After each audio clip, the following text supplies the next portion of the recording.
તો કે માળાની અંદર 108 મણકા છે. હવે 108 જ કેમ? પ્રશ્ન થવો જોઈએ.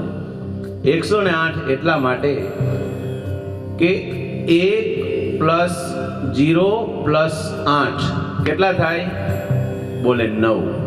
આડો સરવાળો કરો એટલે 9 થાય. તો 9 થાય એનો મતલબ શું છે? કે 9 છે તે પૂર્ણ છે. 9 થી મોટું આ દુનિયામાં કાંઈ છે નહીં. હવે 9 ગ્રહો છે. દુર્ગા છે એના સ્વરૂપ કેટલા? તો કે 9. પછી તો કે ભગવાન રામનો જન્મ ક્યારે થયો? તો કે રામ નવમીના દિવસે. ભગવાન કૃષ્ણ આ દુનિયામાં ક્યારે આવ્યા? તો બોલે 8મના દિવસે, અષ્ટમી. પણ ભગવાનનો ઉત્સવ આ દુનિયામાં ક્યારે થયો? તો કે 9મના દિવસે. હવે 9 છે તે પૂર્ણ છે. 9 થી મોટું કાંઈ છે નહીં. શા માટે? તમે વિચાર કરજો. 9 ને ગમે એટલી વખત તમે કરશો ને તો 9 જ થશે. 9 ટાઈમ 9 કેટલા થાય? બોલે 81. તો 8 પ્લસ 1 ઇક્વલ 9. પછી 9 વત્તા 9 કેટલા થયા? બોલે 18. તો 8 વત્તા 1 એટલે 9. તો 9 તેરી તો કે 27. તો 7 પ્લસ 2 9. ગમે એટલી વખત કરશો 9 થશે. શા માટે? તો કે 9 છે તે પૂર્ણાંક છે. હવે બીજું, આપણા હૃદયની અંદર 108 વેઇન એવી છે જે હૃદયને કોન્ટેક્ટ ધરાવે છે. અને માળા પણ જ્યારે આપણે પકડીએ ને ત્યારે આવી રીતે પકડાય. આ 2 આંગળી છે એનો ટચ ના થવો જોઈએ. અને આપણે જાપ કરવાનો કેવી રીતે? તો કે ઓમ ગંગ ગણપતય નમઃ. પછી બીજો ઓમ ગંગ ગણપતય નમઃ, ઓમ ગંગ ગણપતય નમઃ. આવી રીતે 1 બાય 1 માળા આમ આગળ વધે છે. હવે જોવાની વસ્તુ એ છે કે માળા અહીંયા પૂરી થઈ ગઈ. તો આ જે છે એને શું કહેવાય? આને મેરુ કહેવાય. રાઈટ?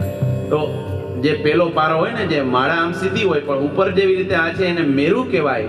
અને માળા આપણે કરતા કરતા કરતા કરતા અહીંયા જ્યારે પહોંચીએ છીએ ત્યારે માળાને પછી કન્ટિન્યુ આમ નથી કરવાની. માળાને આવી રીતે રાઉન્ડ કરી દેવાની છે, આમ ફેરવી દેવાની છે. ફરીથી જોઈ લેજો. અહીંયા સુધી આપણે આવી ગયા પછી આ માળાને આમ રાઉન્ડ કરી દેવાનો છે. હવે શા માટે ફેરવી દેવાની છે? તો યાદ રાખજો કે હરિનું નામ છે તે અનંત છે. હરિના નામનો ક્યારેય એન્ડ નથી. જો તમે આવી રીતે આમ કન્ટિન્યુ જતા રહ્યો છો તો મતલબ કે એ તમે નામ પૂરું કરી દીધું છે. ના, ફરીથી આપણે નામ લેવાનો સ્ટાર્ટ કરીએ છીએ. શા માટે?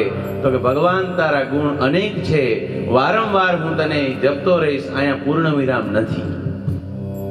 અને માળાની અંદર આ 2 આંગળી ટચ નથી થતી અને 3 આંગળી શા માટે ટચ થાય છે? તો યાદ રાખજો, આ 3 આંગળીનો જે કોન્ટેક્ટ છે તે આપણા હૃદય સાથે છે. અને આ 3 આંગળી જેવી દબાશે એટલે આપણા મનની એકાગ્રતા, કોન્સન્ટ્રેશન આપણું જે છે તે સ્ટ્રોંગ થશે, સારું થશે અને પીસ ઓફ માઇન્ડ થશે. અને જે કંઈ તમે જાપ કરશો એ જાપ સારી રીતે તમારા હૃદયની અંદર ઉતરી જશે. તો કહેવાનો મતલબ આપણી વાત ત્યાંથી નીકળી હતી કે કલૌ ચંડી વિનાયક. કલયુગની અંદર માં રાજરાજેશ્વરી દુર્ગા અને ગણેશ ભગવાનની જે ઉપાસના છે તે તરત પડે છે. ઉપાસના પણ કેવી રીતે કરવી તે ભવિષ્યમાં આપણે આગળ જોશું. હવે તમને હું પ્રશ્નનો જવાબ આપું છું કે શિવજીના લગ્નમાં પણ ભગવાન ગણેશ હતા. તો યાદ રાખજો, ગણેશ છે એ આદિ અને અનાદિ છે. ગણેશના 4 યુગના જે ભગવાન ગણેશના સ્વરૂપ છે એ હું તમારી સામે રજૂ કરું છું. સૌથી પહેલા આપણે જોઈએ તો સતયુગ. સતયુગમાં જે ગણેશ ભગવાન છે ને મહોત્કટ કહેવામાં આવતા. અને એ ભગવાનની ભુજા કેટલી હતી ગણેશજીની સતયુગમાં? બોલે 10 ભુજા હતી. અને એ ભગવાન ગણેશનું વાહન શું હતું? બોલે સિંહ વાહન. પછી આગળ તો કે ત્રેતાયુગ. ત્રેતાયુગમાં ભગવાન ગણેશ મોરની ઉપર બેઠેલા હતા અને તેથી ભગવાન ગણેશને મયુરેશ કહેવામાં આવતા. અને ત્યારે ભગવાનની ભુજા એટલે કે હાથ કેટલા હતા? બોલે 6. આગળ દ્વાપર યુગમાં ભગવાન ગણેશ એ ગજાનન તરીકે વિખ્યાત હતા. અને એ ગજાનનની ભુજા કેટલી? બોલે 4. અને કયા વાહન ઉપર બેઠેલા હતા? બોલે ચૂહા ઉપર. એટલે કે ઉંદર ઉપર, એ દ્વાપર યુગના ગણેશજીનું આપણે દર્શન કરી રહ્યા છીએ. તો આ ગણેશજી છે તે હવે કલિયુગના અંતમાં પણ ફરીથી જન્મ લેશે. અને ત્યારે ભગવાન કેવી રીતે જન્મ લેશે? બોલે એ ભગવાન જે છે તે ધૂમ્રકેતુ તરીકે જન્મ લેશે. અને ત્યારે ભગવાનનું વાહન શું હશે? ત્યારે ભગવાન ગણેશ ઘોડાની ઉપર બેઠેલા હશે. અને એમ કહેવાય છે ભગવાનના 4 હાથ હશે. પણ એ ક્યારે? તો કે કલિયુગના 4થા ચરણમાં.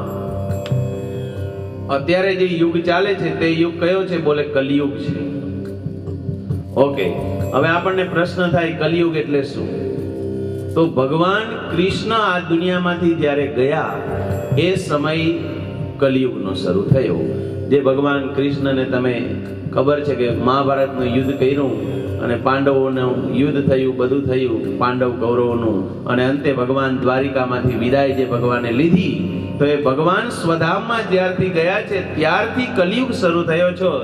અને એ કલિયુગની આપણે ત્યાં આયુષ્ય બતાવ્યું છે ટોટલ એ 4,32,000. હવે આ 4,32,000 માંથી અત્યારે કેટલા માઇનસ થયા છે?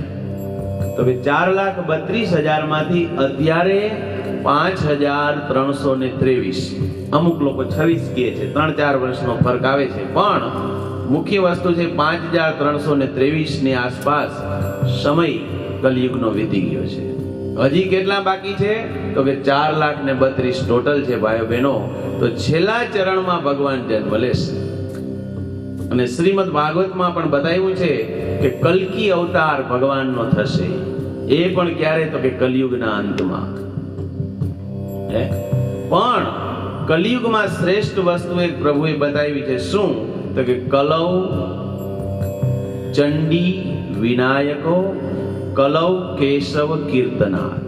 ભગવાન કેશવનું કીર્તન, ભગવાનનું નામ જાપ, તે કલિયુગમાં વિશેષ ફળ આપવા વાળું છે.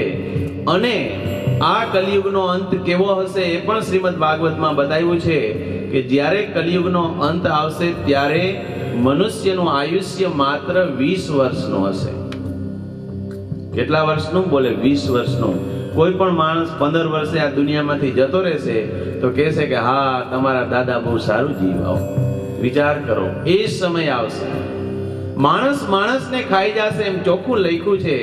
અને અંતે એમ બતાવ્યું છે કે માણસની હાઈટ કેટલી હશે? બોલે 5 વેદની. આને 1 વેદ કહેવાય. આવી 5 એટલે 5 વેદની માણસની હાઈટ હશે. અને વરસાદ કેવી રીતે આવશે? બોલે વીજળીના ચમકારાની જેમ વરસાદ આવી અને જતો રહેશે. આ રીતનો કલિયુગ અત્યારે આપણે ચાલી રહ્યો છે.